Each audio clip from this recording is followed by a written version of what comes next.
Welcome to Midnight Grove, where stories tick to life like the gears of a clock. Tonight's tale, The Clockmaker's Apprentice, takes us to the bustling city of Gildengrave, where a young girl named Clara discovers that time itself is more fragile and powerful than she ever imagined. Join us as we follow her journey of courage, ingenuity, and the ultimate test of trust and determination. Sit back, relax, and let this magical bedtime story carry you into a world of wonder and dreams. Chapter 1. The Ticking Clock. The city of Gildengrave was a marvel of gears and steam, where the air hummed with the sound of whirring machinery.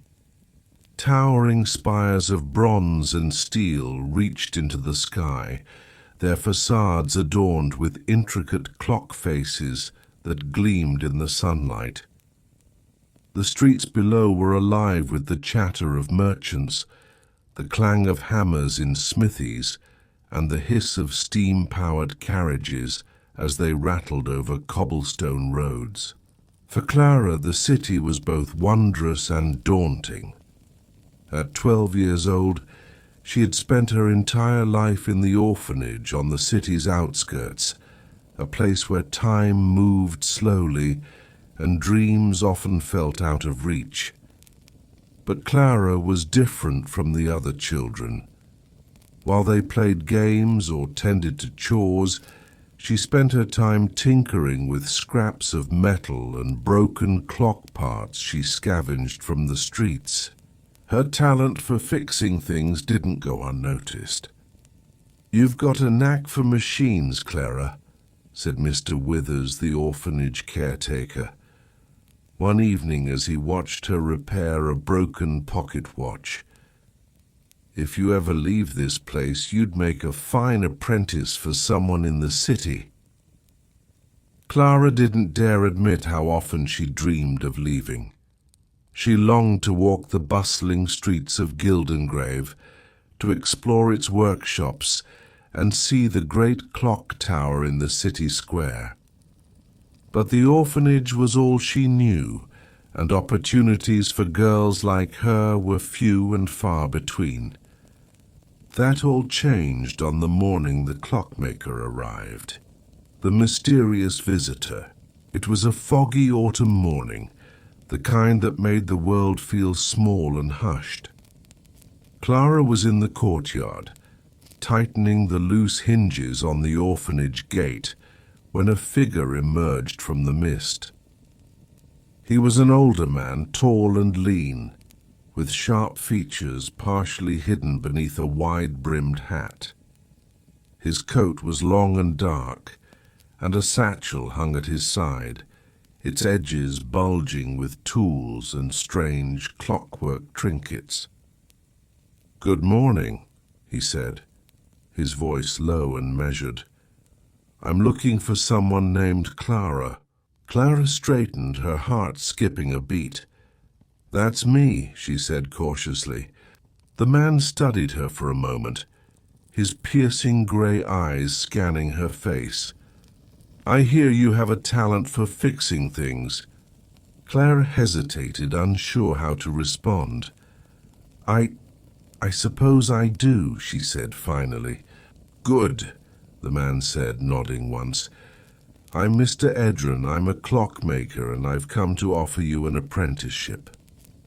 Clara's jaw dropped. Apprenticeships were rare, especially for orphans with no family to vouch for them. The other children often whispered about how clockmakers and inventors only took on the best and brightest, those with connections or wealthy sponsors. "Why me?"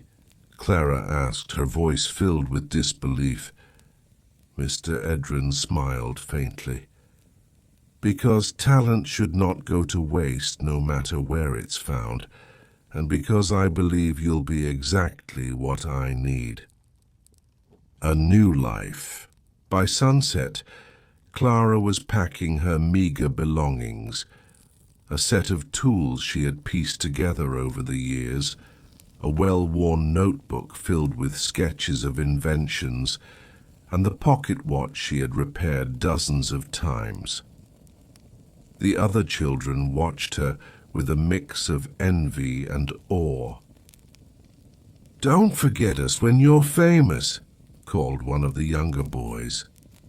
"I won't," Clara promised, though her hands trembled with nervous excitement. Mr. Edran led her through the winding streets of Gildengrave, where the city seemed to come alive with flickering gas lamps and the hiss of steam. Clara marveled at the sights, the towering workshops with their whirring gears, the street vendors selling mechanical toys that chirped and whirled, and the great clock tower that loomed over the square, its hands ticking steadily toward midnight. When they reached Mr. Edran's shop, Clara's breath caught. It was a tall, narrow building sandwiched between two larger workshops, its exterior made of dark wood and bronze. The windows glowed warmly, and the sign above the door read, "Edran's Clockworks, Time Perfected." "This will be your home now," Mr. Edran said, unlocking the door and ushering her inside. The workshop. The workshop was a wonderland of mechanical marvels. Every surface was covered with gears, springs, and tools of every shape and size. Shelves lined the walls, filled with books on engineering, schematics for intricate machines, and glass jars containing mysterious components. At the center of the room stood a large workbench, its surface illuminated by a brass lamp with a glowing filament. Clara's eyes widened as she took it all in, her fingers itching to touch everything. "Your duties will be simple," Mr. Edran said, setting his satchel down on the bench. "Assist me in my work, keep the shop tidy, and never, under any circumstances, enter the basement." Clara blinked, her curiosity piqued. "The basement?" Mr. Edran's expression darkened. "There are things in this shop that are not yet ready to be seen, do you understand?" "Yes, sir," Clara said quickly, though she couldn't help wondering what secrets lay below. The clock that never ticks. Over the next few weeks, Clara settled into her new life. She learned to clean and calibrate delicate timepieces, to assemble gears with precision, and to decipher the intricate schematics Mr. Edran gave her. But one clock in the shop stood out from the rest. It was a massive, ornate clock that sat in the corner of the workshop, its frame carved with swirling patterns and inlaid with tiny gemstones. Its face was blank, with no hands to mark the hours, and its gears seemed frozen in place. Clara often caught Mr. Edran staring at the clock, his expression unreadable. "What's wrong with it?" she asked one evening as they worked side by side. "It isn't broken," Mr. Edran said quietly. "It simply isn't finished." Clara frowned, glancing back at the strange clock. Something about it unsettled her, though she couldn't explain why. "What will it do when it's finished?" she asked. Mr. Edran's gaze flicked toward her, his eyes sharp. "That," he said, "is a question you should never ask." Chapter 2, The Basement's Secret. The days in Mr. Edran's workshop followed a steady rhythm. Morning light filtered through the brass-trimmed windows as the city of Gildengrave hummed to life. Clara woke to the soft melody of the clocks that filled the shop, their synchronized ticking a comforting backdrop. She loved those early hours when the workshop was still quiet, and her world was filled with the precise, familiar clicks of gears and springs. Mr. Edran had taught her so much in just a few weeks. She now understood how to assemble intricate escapements, how to oil the tiniest pivots without smudging the delicate metal, and how to balance a gear train so that time moved smoothly. Her hands had grown steadier, her movements more precise. But for all the knowledge she gained, the secrets she didn't know loomed larger. There was the clock in the corner of the shop, the enormous silent mechanism that Mr. Edran refused to discuss, and then there was the basement, locked tightly with a brass key that never left Mr. Edran's pocket. Clara often caught herself staring at the door, her mind spinning with possibilities. What's in there, she wondered. Blueprints for another invention, something dangerous. Her curiosity gnawed at her, growing stronger with each passing day. The day the clock moved, the rain came suddenly one grey afternoon, drumming against the workshop's windows and turning the city streets into glistening rivers. Clara worked at the bench, polishing the casing of a small brass clock. Mr. Edran stood nearby, inspecting a delicate set of gears with his jeweler's loupe. The sound came without warning, a single sharp tick. Clara froze, her polishing cloth halfway to the clock. The sound wasn't coming from her workbench. Slowly she turned her head toward the corner of the room. The massive unfinished clock had moved. Its gears, long frozen in place, were now turning sluggishly.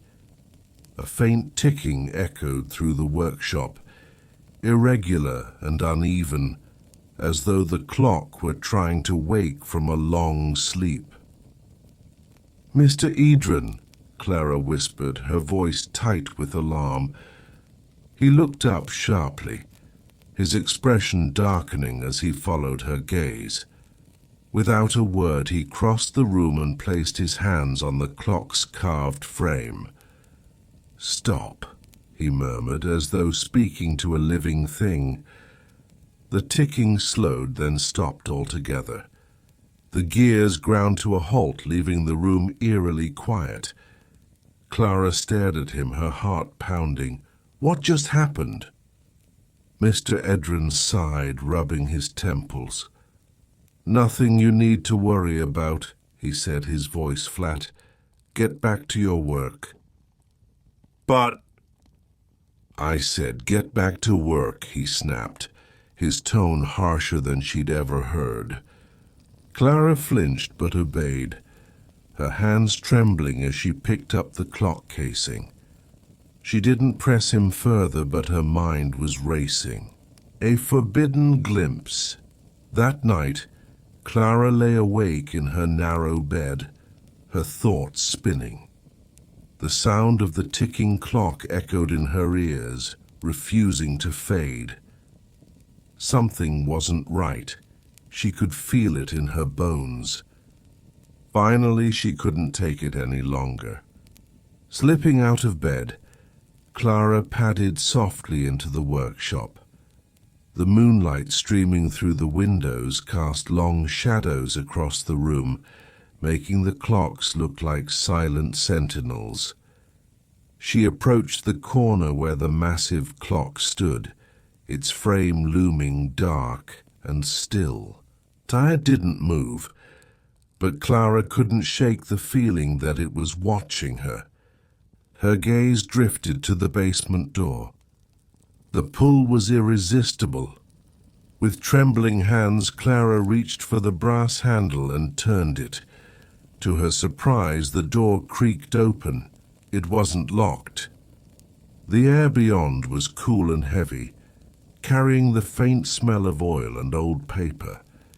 She stepped onto the wooden stairs, her heart thudding in her chest as she descended into the shadows. The hidden workshop. The basement was larger than she'd expected. Brass lamps hung from the ceiling, casting a dim, flickering light over the space. Shelves lined the walls, crammed with books, tools, and jars filled with strange, glittering powders. At the center of the room stood a massive table covered in blueprints. Clara's eyes widened as she recognized the design of the unfinished clock upstairs. The drawings were meticulous, detailing every gear, spring, and lever in intricate precision. But there was more. Symbols she didn't recognize were scrawled in the margins, strange loops and spirals that seemed to hum faintly when she looked at them too long. Notes in Mr. Edran's neat handwriting filled the page, describing something called the Kronos Engine. A device to manipulate time itself, one note read. The risk is immense, but the potential limitless. Clara's breath caught. A clock that could control time? It sounded impossible, yet the evidence was right in front of her. She reached for the journal beside the blueprints, eager to learn more. But before her fingers touched the leather cover, a voice stopped her cold. "What are you doing?" Edans Revelation. Clara spun around to see Mr. Edran standing at the top of the stairs, his face pale and furious. I was just... Get out, he snapped, descending the stairs in long, deliberate strides. He snatched the journal from the table and slammed it shut. You had no right to come here. I'm sorry, Clara stammered, her cheeks burning. I didn't mean to... You didn't mean to, he said, his voice rising. You've seen things you can't possibly understand, Clara. Things that are dangerous. Clara hesitated, then asked softly, Is it true? Can the clock really control time? Mr. Edran froze, his shoulders slumping. He looked at her, and for the first time she saw something like fear in his eyes. Yes, he admitted quietly. But it's not what you think. Time is not a toy to be wound and unwound at will. It is delicate, fragile. If the Kronos Engine is used carelessly, the consequences could be catastrophic. Then why build it? Clara asked. Mr. Edran's expression darkened. Because there are things I would give anything to undo, he said softly. Mistakes I made, people I lost. Clara's heart ached at the pain in his voice. She wanted to comfort him, but before she could speak, a faint ticking sound filled the air. The clock is stolen. The ticking grew louder, echoing through the workshop above. No, Mr. Edran whispered, his eyes wide. It's waking up. He rushed up the stairs and Clara followed, her chest tight with fear. When they reached the workshop, they found the massive clock glowing faintly, its gears moving faster and faster. A shadow flickered near the door, and Clara's blood ran cold. A figure cloaked in black stepped into the room, their face obscured by a hood. "Step away from the clock," the intruder said, their voice low and cold. "Who are you?" Mr. Edran demanded, placing himself between the figure and the clock. "That device belongs to me," the figure said. "You have no idea the power it holds." Mr. Edran didn't move. "If you activate it, you'll destroy everything," he said. The figure raised a gloved hand, and the clock's glow intensified.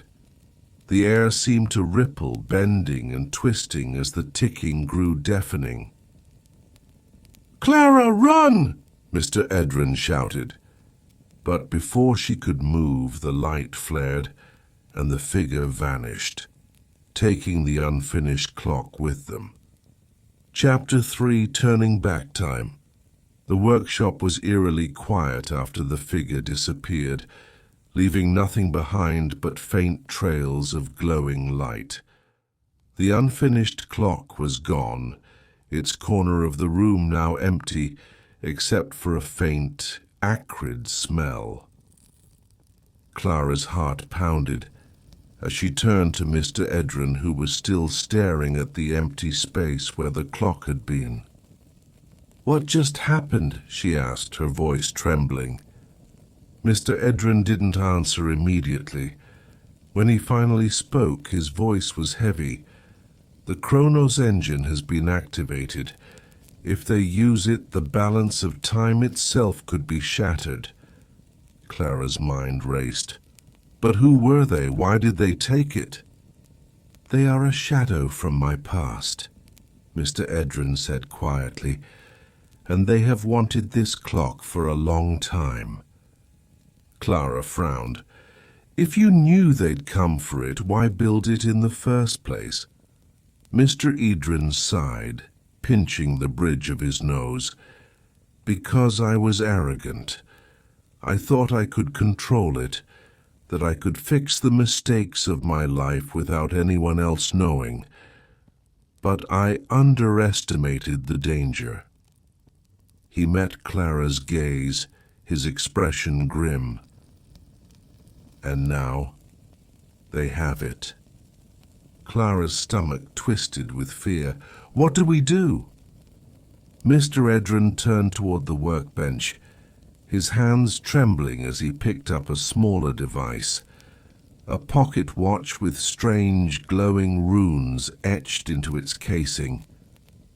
"We go after them," he said, "and we fix what I broke through the rift." The pocket watch was unlike anything Clara had ever seen. Its hands spun erratically, glowing faintly as Mr. Edran adjusted the dials. She watched as he turned a small knob, and a faint hum filled the air, the sound vibrating in her chest. "What is that thing?" she asked. "The tracker," Mr. Edran replied. "It's linked to the Kronos Engine. If they've activated it, this watch will lead us to the rift they've created." "Rift?" Clara repeated, her brow furrowing. Mr. Edran's face darkened. "The Kronos Engine doesn't just stop or rewind time, it tears through it. Every time it's used, it creates a rift between moments, like a wound in the fabric of reality. If they've used the engine, the rift will be unstable, and it will grow." Clara shivered. The idea of a wound in time itself made her feel small, as though she were standing on the edge of an endless abyss. "Is it dangerous?" she asked. "Extremely," Mr. Edran said, "but we don't have a choice." He held the watch out to her, his gray eyes sharp. "You're coming with me. I'll need your help to fix this." Clara hesitated, her heart pounding. She didn't feel ready for something like this, for chasing thieves or repairing time itself. But as she looked at Mr. Edran, she remembered the way he had believed in her from the moment they met. "I'll do it," she said, her voice steady. Mr. Edran nodded. "Good, hold on to me." He pressed a button on the pocket watch, and the world around them blurred. The stolen time. When the blur faded, Clara found herself standing in a place that felt wrong. The sky above was a strange mix of colors, blue, gold, and deep crimson, swirling together like an oil slick. The ground beneath her feet was solid, but it shimmered faintly, as though it weren't entirely real. "What is this place?" she whispered. "The rift," Mr. Edran said. "We're standing between moments, neither in the past, present, nor future." Clara's gaze swept over the landscape. She saw fragments of the world scattered around her, a patch of cobblestone street floating in mid-air, a tree that seemed frozen mid-sway, and bits of machinery suspended like forgotten toys. And in the distance she saw the figure. The cloaked thief stood at the edge of a glowing platform, their hands gripping the frame of the Kronos Engine. The clock was glowing brightly, its gears spinning so fast they blurred. "They're trying to stabilize it," Mr. Edran said, his voice grim. "If they succeed, they'll have control over the flow of time itself." Clara swallowed hard. "What do we do?" "We stop them," Mr. Edran said, striding forward. "And we fix the damage they've already done." A race against time. As they approached, the thief turned to face them, their hood falling back to reveal a gaunt, angular face. Their eyes gleamed with a mix of triumph and desperation. "You're too late, Edran," they said, their voice cold. "The engine is mine now." "I don't understand what you're doing," Mr. Edran shouted. "If you keep using the engine, the rift will collapse and time itself could unravel." The thief sneered. "Do you think I care about your warnings? I've waited my whole life for this power. I won't give it up now." They turned back to the clock, their hands flying over its dials. The glow intensified and the air around them began to ripple. Clara felt a wave of nausea as the ground beneath her feet shifted, fragments of the rift breaking away into nothingness. "Clara!" Mr. Edran shouted, tossing her a small device. "Use this to stabilize the rift." She caught the device, a strange tool with a glowing crystal at its center, and looked at him in confusion. "What about you?" "I'll deal with the thief," he said firmly. "You're the only one who can fix this." Clara nodded, her hands trembling as she turned her attention to the rift. The heart of the rift. The device in Clara's hands hummed faintly as she approached the edge of the platform. The rift was a swirling vortex of light and shadow, its edges crackling with energy. Clara hesitated for only a moment before pressing the device's crystal into the rift. The reaction was immediate. The rift pulsed, its chaotic energy slowing as the crystal absorbed the excess power. Clara gritted her teeth as the device grew warm in her hands, its hum growing louder. "Almost there," she murmured, focusing all her attention on the task. Behind her, she heard the sounds of a struggle. Mr. Edran grappling with the thief as the Kronos engine whirred uncontrollably. "Clara, hurry!" Mr. Edran shouted. "I'm trying," she called back. The device pulsed one final time, and the rift began to close. Clara watched in awe as the swirling chaos smoothed into a single steady line of light. But before she could celebrate, the thief let out a furious cry.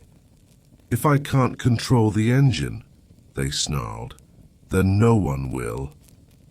They slammed their hand down on the Kronos engine, and the clock emitted a deafening crack. A time restored. The rift exploded with light, blinding Clara as she was thrown backward. For a moment there was nothing but silence. When Clara opened her eyes, she found herself back in the workshop. The unfinished clock stood in its corner, silent and still, as though it had never been touched. Mr. Edran knelt beside her, his face pale but relieved. "You did it," he said softly. "You stabilized the rift." "What about the thief?" Clara asked, sitting up. "They're gone," he said grimly, "lost in the fragments of time." Clara shuddered, but felt a wave of relief wash over her. The clock was safe and time was intact. A legacy continued. In the weeks that followed, life in the workshop returned to its usual rhythm, but something had changed. Clara no longer felt like an apprentice. She was a part of something larger, a protector of the delicate balance of time. And as she worked beside Mr. Edran, she knew that she had found her place in the intricate gears of the world. Thank you for joining us at Midnight Grove for the Clockmaker's Apprentice. Clara's adventure reminds us that courage and curiosity can unlock even the most guarded secrets, and that every moment we share is a treasure worth protecting. As you drift to sleep, may her story inspire your dreams and remind you of the magic in every second. Sleep well, and we'll see you next time for another enchanting tale.